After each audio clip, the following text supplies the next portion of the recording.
welcome back to day 10 of Vlogmas. I thought for this episode I would bring back a very special series, my Ranking Renditions series, but do it with a holiday twist.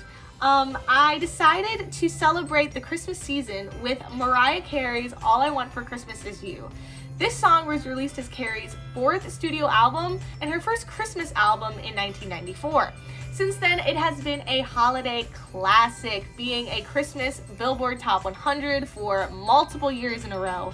And its use in media has been kind of lacking, honestly. There weren't as many picks as I thought there were going to be for this song.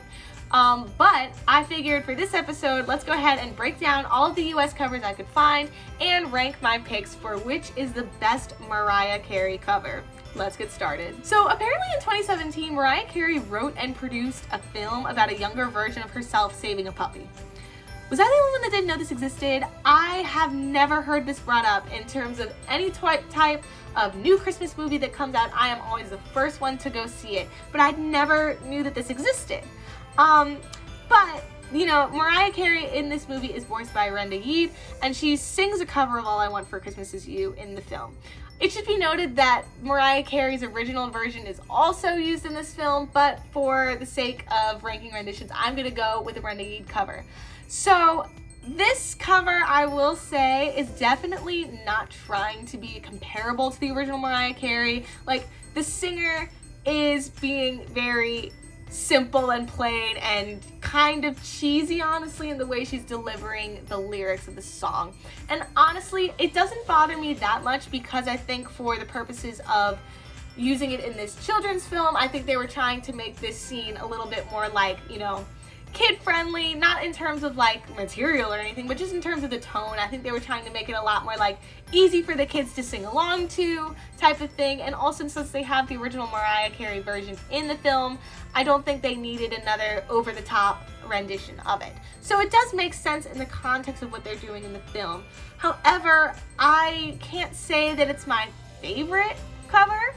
It's just very cheesy, very kiddie, and feels very like if Bratz tried to make a cover of this song for like a fashion montage.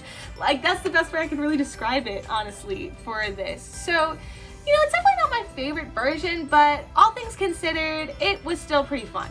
So Love Actually is a movie that I've actually been wanting to watch for a really long time, but I just haven't gotten around to it. It's a Christmas-centered rom-com that came out in 2003, and it has an ensemble cast with Liam Neeson, Keira Knightley, Emma Thompson, and just like so many more famous names. But it's actually Olivia Olson, who we'll be looking at, who did this cover in the movie. Olsen was only 10 years old when she recorded this cover, and the director went on the record stating that when they first heard her sing, they were worried because they thought audiences would think it sounded too professional, so they had to give her voice coaching lessons on how to sound more authentically live, basically just adding in little breaths and imperfections to make it sound more natural. But that's such an impressive feat that at age 10 she's able to just sing the song so professionally that they had to coach her to not sing it so well. That's wild to me, you know? Her tone and vibrato for the song are still really clean. Considering her age and the range that the song requires too, I was just so impressed the first time I heard this. If I had to nitpick though, I would say that one of the vocal runs that she was using at the end of the like chorus when she said it's Christmas, she did the same exact vocal run like 3 times in the recording, and by the third and even second time it was starting to get a little bit repetitive. I think she should have sang it just like straight for the first one and then gotten a little bit more like, you know, vocal runny and impressive with her technique at the end. But again, just a nitpick, this was such an impressive cover, and it's honestly making me want to go watch the movie even more now, so props to them for that. So our next entry on the list is Big Time Rush. This was a Nickelodeon show that ran from 2009 to 2013, and it was about 4 friends from Minnesota who moved to LA and form a band to try and, you know, become famous. This cover was done with the 4 members of the band and Miranda Cosgrove, who's known for iCarly and Despicable Me and stuff like that. One thing I will say about Big Time Rush is that this is a really interesting case because the 4 main actors that played the bandmates in the show went on to, during the show's runtime and afterwards, become a band, like a legitimate band that went on tour and sang all the songs that were from the show and even some of their original music, and like were a legit band. And they took a break for a couple of years, but then recently, actually in this year, they got back together and started touring again and have new songs out. So they're a legit band that came from this like Nickelodeon TV show, which is just crazy to think about, you know? But for this cover, it's very similar to the Mariah Carey version in that it's for a kid's show or a kid's movie, so it's very cheesy, you know, and it's very kid-like, so it's definitely not trying to be compared to the original version in terms of quality again. But being that it's a Nickelodeon show, I didn't really expect anything less, but the one thing I will say about these types of covers is that while they're trying to get the energy up, I feel like the way that they are doing it is by like overpronouncing every single lyric in the song, to make it more like kid-friendly, but it is just so annoying after a while. It feels very kids bop, it feels very parody of the actual song, and I don't know, I feel like even if you're not trying to compare with it like in terms of quality, I think there are some other things you can do to make it at least sort of your own and not sounding like a kids bop parody, you know what I mean? And, you know, I will say that this version I think gets docked a little bit more so than the Mariah Carey movie, just because I feel like they had like 5 different voices, you know? Like they had these 4 band members and Miranda Cosgrove. It's like, I think they could have played around with the harmonies a little bit or done some really cool, like, you know, break in the song or just something to make it a little bit more original, but I think that they were very classic in it, you know, which is a very odd thing. If you're trying not to compare to the original of the song, make it your own in a way. Like they could have worked it a little bit better. But this does have a little bit of nostalgia for me, as I was definitely a Nickelodeon kid growing up and I loved this show growing up. So at the time, I didn't really care and I really enjoyed this cover. So take that what you will in trying to predict my final rankings at the end. If you're a longtime viewer of this channel, you knew, of course, Glee is going to be making an appearance in this episode. Glee was a long-running show about a high school glee club, and in this season 3 Christmas episode, Amber Riley, who plays Mercedes Jones, ended up singing our song. This is the only cover which I feel like actually tries to work on the vocal technique for the song. Like, I think that they really try to emulate the original song in terms of quality, and I just really respect that they tried that, because I think that no matter what kind of cover, I just don't think that any cover could really compare to the original version of the song.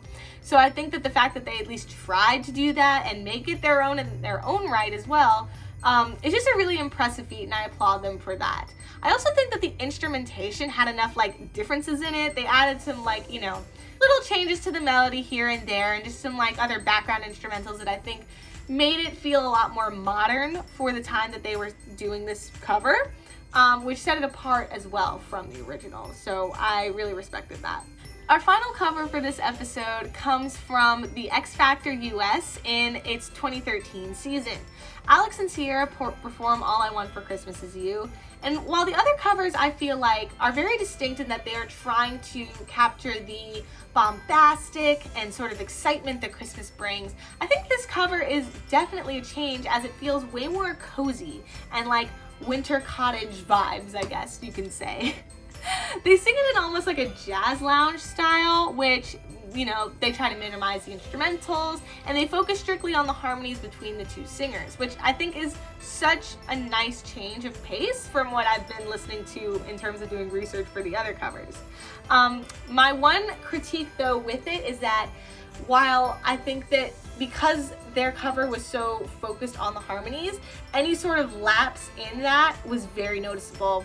Like there were a few times where they both felt like they were singing a little flat, and they weren't exactly matching up in tone with each other, which sort of took me out of the experience just a bit. But being that this is our only live cover, I think that there's a lot to be said about that, because all of our other covers have been produced and, you know, like they can take multiple takes of the song, but this was completely live in one take. So there's a little bit of wiggle room in terms of the quality, I feel like, for the live ones.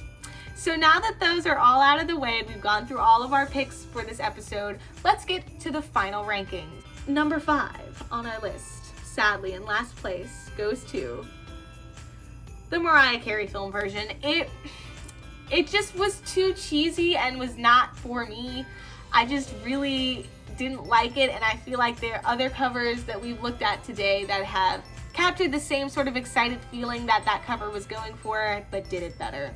So sorry to the Mariah Carey film, although Mariah Carey is still the best singer at all, so for this song, so shouldn't feel too sad about that. Our number 4 slot is the Big Time Rush version. Yeah, this one, it just narrowly beat out the Mariah Carey film version for me because of the nostalgia. These are all my personal opinions, so don't come at me, but yeah, it was just still, again, it was very cheesy. This was a very close race for last place, honestly, for both of them, because I just would not ever listen to either of these again for any reason besides this video, so sorry. Our number 3 position is X Factor USA. So I was so impressed with the fact that it was all live. I loved how different and original it felt. It was just bringing a whole new sort of layer to the song that I really liked. And I feel like this is one of the cover that I would definitely listen to again. Just in terms of trying to, like, you know, change it up, especially since we all hear the original so often during the Christmas season. I think this would be a nice change of pace. Finally, in second place, we have Love Actually. I think that Olivia Olson is such an impressive singer, and I really honestly want to do more research in terms of what else she has done, if she's sang in any other movies, or what she does, if she has any music out or anything like that. I'm not sure, but I would totally be interested, because if this is how she can sing at 10 years old, she's 30 now. Who knows how, like, you know, what she could be doing now for her voice and everything like that. It was just, I was very impressed, especially because I have definitely tried to sing this song when I was 10 and did not do it nearly as well as she could. So I just gave such props, but ultimately I don't think that it could beat out Amber Riley's performance in Glee, which takes our first place spot for this episode.